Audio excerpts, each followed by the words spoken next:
A good Chodesh to everybody. Good morning. Yesterday I had the great pleasure of doing a podcast with my friend Rabbi Ruvi Nu, who's a Chabad Shliach in Boca Raton, Florida.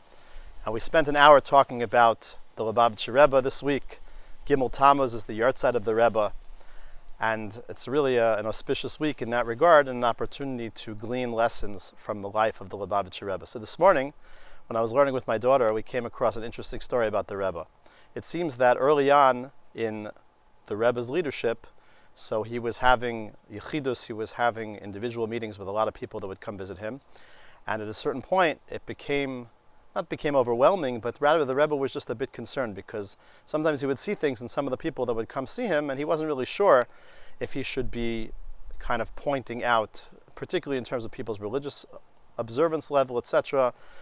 He basically confided in his father-in-law, the previous Rebbe, and he basically said, well, I'm not sure. If I don't point out to people certain, not flaws, but certain, if they're derelict in certain aspects of religious observance, they might think that I'm tacitly approving of their lack of religious observance or practice. So maybe I should say something to them, but on the other hand, I don't want to be confrontational. It's not so comfortable. So he asked his father-in-law kind of how to approach this. So the Rebbe Riatz, his father-in-law, said something very, very fascinating, very interesting. He said to him that HaKadosh Baruch Hu gives every parent the ability to shower on their children an infinite amount of love. Whether somebody has one child, whether they have 5 children, whether they have 10 children. So he basically said that, no matter how many children are vying for attention of a parent has infinite love for his or her children. However, sometimes a parent is challenged with a child who has exceptional needs, or a child who is lacking in a particular area, a child who has a disability, a child who has exceptional challenges that makes that child different from all the other children. So the Rebbe's father-in-law shared with him that the nature of a parent is that they generally shower even more love, exponentially more love on the child that is lacking in some way, because they want to try to make up for the loss, for the gap, for that which is lacking in that child. If anything, the parent loves that child more, not less. So the Rebbe's father-in-law was communicating to him that this is also similarly the way he has to look at people who come see him who are somehow missing, if they're lacking spiritually in some way. He says if a person comes in, they don't wear tefillin on their arms, so that person has a spiritual flaw in their arm.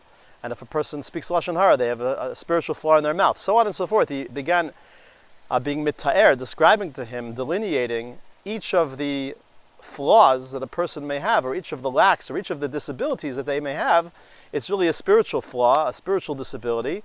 And if anything, the Rebbe, the parent, has to embrace such a child, or has to love such a child, or has to love such a member of Klal Yisrael even more because of their particular chisar and because of their particular weakness.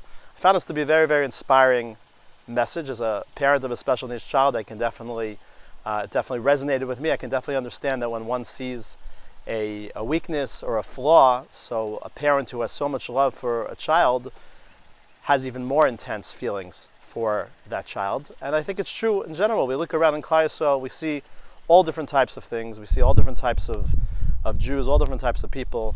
And it behooves us, in essence, to always try to see the best in other people. And even people are lacking, if they're lacking in different areas. So if anything, that shouldn't be a motivation to have negative feelings towards them, but rather it should be an inspiration and motivation to embrace them, even tighter, to love them even more, and to mechazik them even more. I think a very, very powerful message in the schus this week of the yahrzeit of the Lubavitcher Rebbe. So it's, he certainly was a paradigm of Ahavas Yisrael, of love for every single Jew and all of mankind, and I think it's a powerful lesson that we can all try to inculcate a bit more in our lives. Wishing everybody a great day. Hatzlacha Rabbah. Great success.